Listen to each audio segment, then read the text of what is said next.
Ce qui est fascinant, et je reviens à la préoccupation de monsieur pour essayer de comprendre pourquoi il faut étudier l'histoire, si on ne connaît pas son histoire, on est condamné à la revivre. Et donc, ce n'est pas par narcissisme que nous étudions l'Égypte. L'Égypte est la seule civilisation qui a connu une période de stabilité ininterrompue pendant plus de 3000 ans, à l'exception d'un moment, en dehors des envahisseurs qui venaient souvent, c'est la révolution osirienne, un moment de perturbation incroyable de la société égyptienne. Et je suis donc venu vous parler de révolution parce que si la révolution était une exception en Égypte, c'est parce que c'était un pays stable.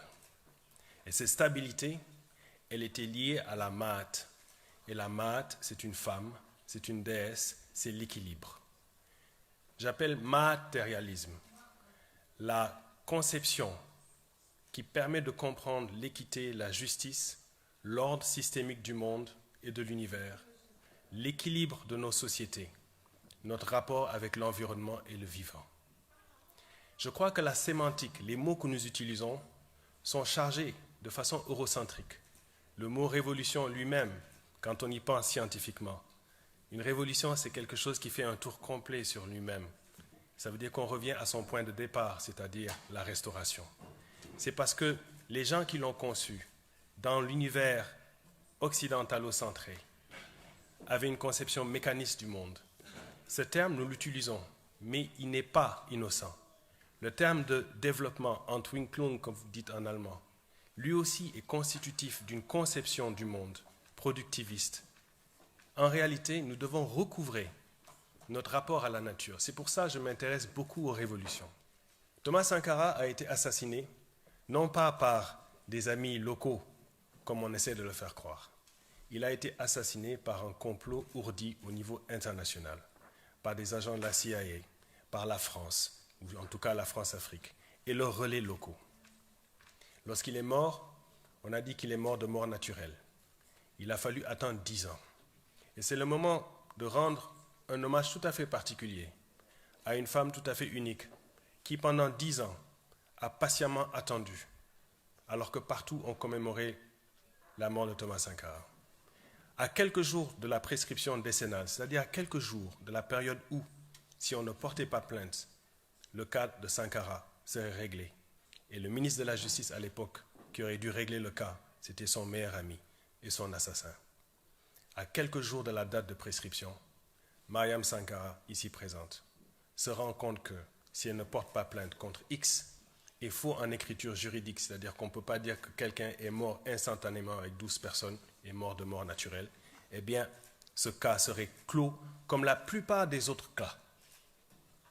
Or, les cas de l'Afrique sont nombreux. Nous avons le cortège des martyrs, le nombre de chefs d'État qui ont osé perturber la marche néocoloniale et impérialiste du monde est le plus grand au niveau des statistiques. Un pays comme le Burkina, qui est pourtant si pauvre, est devenu le 4e producteur d'or en Afrique. Cela s'est fait parce que des avocats canadiens, véreux ou pas, ont refait les codes miniers tels que l'exigeait la Banque mondiale. Et ça, c'est à l'instar de toutes nos ressources aujourd'hui pillées sur le continent. Les États reçoivent entre 4 à 7%. Comment voulez-vous vous développer avec 4 à 7%? Lorsqu'on parlait de la recherche scientifique dans les universités, c'est des pièces qui manquent dans le dispositif du savoir. On ne peut pas construire de routes, on ne peut pas s'occuper des hôpitaux avec 4 à 7% de nos ressources. Pour cela, il faut une nationalisation. Voilà pourquoi il ne peut pas y avoir de processus révolutionnaire s'il n'y a pas une maîtrise de notre accumulation. Ça veut dire quoi? Ça veut dire d'abord d'être maître de nos ressources, de nos matières premières. Ça veut dire la capacité de les garder dans le sol, de les exploiter, de les vendre à qui on veut. Cette capacité, les pays africains l'ont perdue. La deuxième, c'est la question de la centralisation du surplus. Avoir la capacité d'avoir notre propre monnaie, d'avoir la capacité de transiger sur le marché mondial avec une monnaie africaine, de pouvoir réguler l'équilibre entre ville et campagne en relevant le prix de production des agriculteurs. Ce n'est que de cette façon-là qu'on peut rééquilibrer véritablement le développement de nos pays. Troisièmement, c'est avoir la capacité de la reproduction technologique, de pouvoir aller à notre rythme, même si les brevets frappés d'obsolescence sont difficiles à reproduire, que nous puissions ensuite avoir un système d'industrialisation qui va soutenir une agriculture. Et cette question de l'agriculture est la question centrale. Vous savez qu'en 1900, dans le congrès de Sylvester Williams, la question c'était l'accaparement des terres. C'était absolument prémonitoire. Aujourd'hui, c'est la question centrale du continent africain. On disait tout à l'heure, on fait des fleurs au Kenya, en Éthiopie, mais c'est pour les tables occidentales. On ne peut pas manger de fleurs. En réalité, c'est ce système de monoculture qui détruit notre agriculture. Ce qu'il nous faut, c'est plutôt une agriculture vivrière capable de résoudre l'autosuffisance alimentaire, de produire à l'échelle du continent, afin que les prix du marché intérieur de biens de consommation de masse du continent africain soient vraiment réglés. À ce moment-là, nous faisons ce que la Chine a réussi, c'est-à-dire créer son propre marché et pouvoir ensuite compétir sur le marché mondial. Un des points qui est le plus important, c'est la question de la défense stratégique. La défense stratégique, c'est notre capacité de compter sur nos propres forces. Or, pour l'instant, et j'y reviendrai, l'essentiel de notre dispositif militaire a été quadrillé. L'essentiel de notre dispositif militaire, je ne sais pas si on peut avoir l'image que je voulais montrer, est quadrillé à partir de votre propre pays, ici même en Allemagne. Les représentants du Burkina Faso, Compaoré, même le président Zida, qui est devenu Premier ministre, étaient responsables de l'Africom, une base qui est ici même, dans votre pays, à Stuttgart, qui est le dispositif américain qui coordonne tout le système de recolonisation militaire du continent africain, que vous savez peut-être confusément. Il ne pourra pas y avoir de développement du continent africain tant que cette base existe dans votre pays.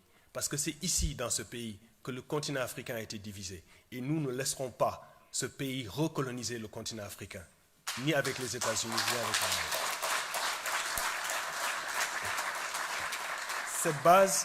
Cette base viole votre propre constitution. Cette base, vous pouvez couper, cette base coupe, non seulement viole la constitution allemande, mais elle est même contraire aux vœux du peuple allemand. Et elle est inconnue de la plupart des Africains. Pourquoi? C'est parce que les pays de l'OCDE et des États-Unis ont peur que nos peuples se réveillent. Ils ont peur que le panafricanisme ne marche. Et ils ont surtout peur que nous fassions le choix de d'autres puissances dans la coopération internationale.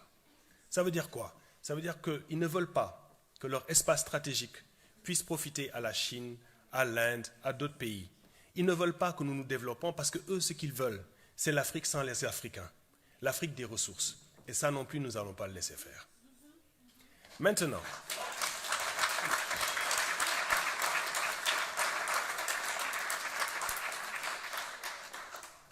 pour nous, le problème central, c'est comment ces petites révolutions, qui sont des avancées révolutionnaires, vont permettre la construction d'un État confédéral.